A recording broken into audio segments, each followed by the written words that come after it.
Baik, saudara, berita wilayah diteruskan ke negeri di bawah Bayu yang antara lain membawa perkembangan banjir di sana. Kita teruskan bersama rakan penyampai Enisia Dollars dengan perinciannya. Silakan Enisia. Nurul, terima kasih. Assalamualaikum dan salam sejahtera. Jumlah penduduk terjejas banjir di Sabah meningkat kepada 341 orang yang ditempatkan di 6 buah pusat pemindahan sementara PPS setakat 4 petang tadi. Ia melibatkan 131 keluarga terjejas banjir di daerah Kota Kinabalu, Tuaran dan Kota Belud. Daripada jumlah itu, daerah Kota Belud mencatatkan jumlah penduduk terjejas paling ramai dipindahkan ke PPS iaitu 293 orang yang dipindahkan ke PPS Dewan Masyarakat Tun Said, Dewan Muhibah Kampung Tombol, Dewan SMK Taun Gusi 2 dan Sekolah Menengah Agama Tun Said. Manakala 45 penduduk terjejas banjir di daerah Tuaran berlindung di PPS Dewan Sri Sulaman. Demikian menurut pemangku pengarah Angkatan Pertahanan Awam Malaysia Sabah, Lieutenant Colonel Muhammad Isaimi Mat Daud ketika dihubungi RTM di Kota Kinabalu. Sementara itu, tinjauan RTM di Menggatal pula mendapati jumlah penduduk terjejas banjir yang ditempatkan di Pusat Pemindahan Sementara PPS Dewan Masyarakat Menggatal Kota Kinabalu kekal 3 orang daripada sebuah keluarga dari Kampung Tebobon. Mereka sekeluarga dipindahkan ke PPS ini selepas kediaman mereka dinaiki air lewat petang semalam. Setakat ni dari segi keselamatan, makan apa semua, JKM apa semua, okeylah, ambil perhatian, semua ambil berat, okey, tak ada masalah lah. Menurut Fazlina, banjir kali ini merupakan yang terburuk selepas tahun 2018. Hujan lebat Ahad lalu menyebabkan beberapa kawasan di daerah Kota Belud, Tuaran dan Penampang dilanda banjir besar. Sementara itu, keadaan banjir di beberapa kawasan lain kini beransur pulih. Tinjauan RTM di daerah Penampang mendapati penduduk sedang giat menjalankan kerja-kerja pembersihan termasuk di Sekolah Menengah St. Michael Penampang. Menurut Pengetua Cemerlang SM St. Michael, Jennifer Asing, kerja-kerja pembersihan dijalankan seawal 7 pagi dengan kerjasama lebih 60 guru dan ibu bapa. Ya, kerosakan yang dialami sebab ini beberapa kali sudah kami mengalami banjir. Kebanyakannya adalah meja kerusi murid lah yang rosak lah akibat banjir. Dan begitu juga dengan pintu-pintu lah yang kembang. Katanya banjir kali ini agak dalam sehingga menyebabkan 10 kelas bahagian bawah bangunan sekolah dimasuki air. Sementara itu, Prebet Pertahanan Awam Unit Pengurusan Bencana dan Operasi Daerah Penampang, Daniel Hero berkata, walaupun keadaan banjir mula pulih, namun pihaknya akan terus memantau dan bersiap siaga menghadapi sebarang kemungkinan. Katanya, beberapa buah jalan yang terputus hubungan sebelum ini juga sudah boleh dilalui semua jenis kenderaan. Antaranya Jalan Bulatan Sigar, Jalan Kasigui, Jalan Inobong dan Jalan Lama Papar, Penampang.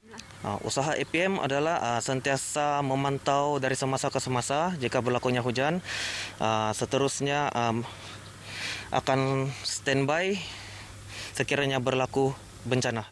Hujan lebat pada malam Ahad lalu menyebabkan beberapa buah kampung di daerah Kota Belud, Tuaran dan Penampang terjejas teruk akibat banjir.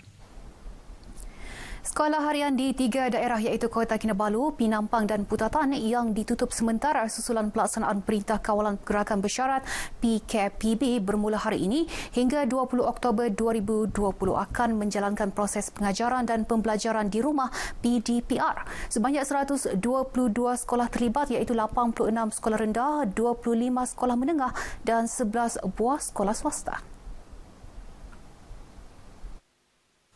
Bercakap kepada RTM selepas meninjau kerja pembersihan kesan banjir di SM St. Michael Penampang, Pengarah Pendidikan Sabah Datuk Dr. Misrin Radin berkata, surat makluman sudah diedarkan kepada semua sekolah terlibat pagi tadi.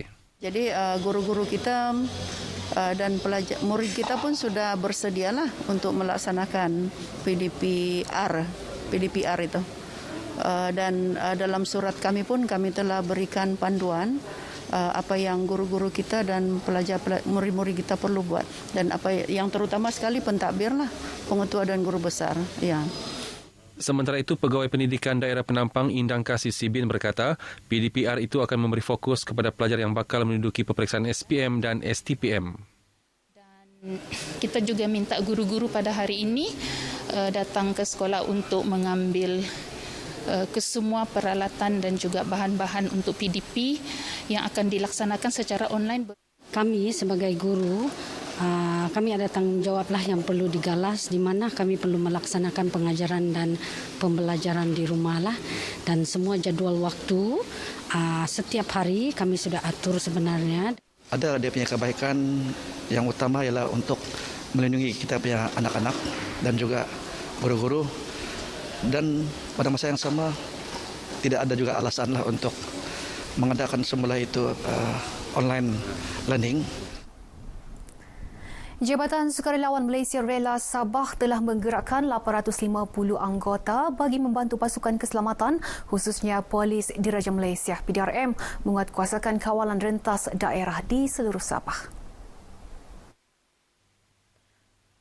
Pengarah Rela Sabah Muhammad Fauzi Jumat yang dihubungi RTM berkata, jumlah anggota rela terlibat sedikit berkurangan berbanding 1,350 orang yang bertugas semasa Perintah Kawalan Pergerakan PKP dan Perintah Kawalan Pergerakan Pemulihan PKPB.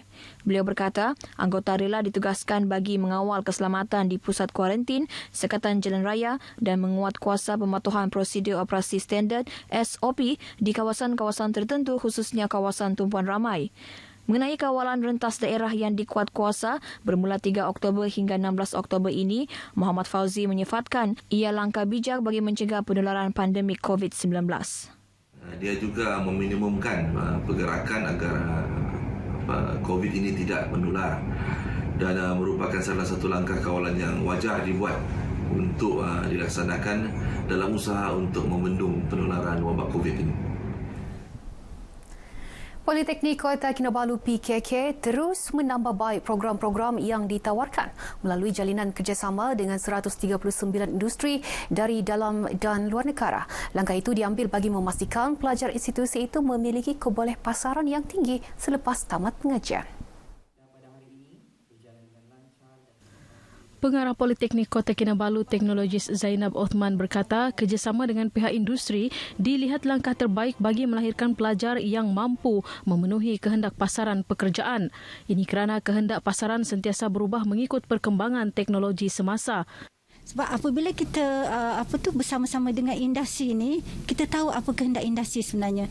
Sebab itu kita nampak walaupun dengan penularan COVID ini, GE kita masih tinggi, melebihi 90 sebenarnya. Sebab industri terlibat dalam pembentukan kurikulum kita. Itu yang pihak industri membantu kita.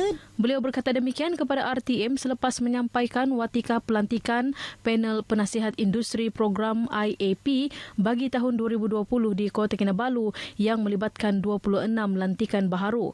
Teknologis Zainab juga memaklumkan walaupun terdapat perubahan dari segi trend peratusan kebolehpasaran graduan PKK bagi tahun 2020, namun kebolehpasaran graduan tersebut masih berada pada tahap yang membanggakan iaitu hampir 93% daripada 738 responden. Sehingga Jun 2020 terdapat 3,822 pelajar mengikuti pengajian di Politeknik Kota Kinabalu.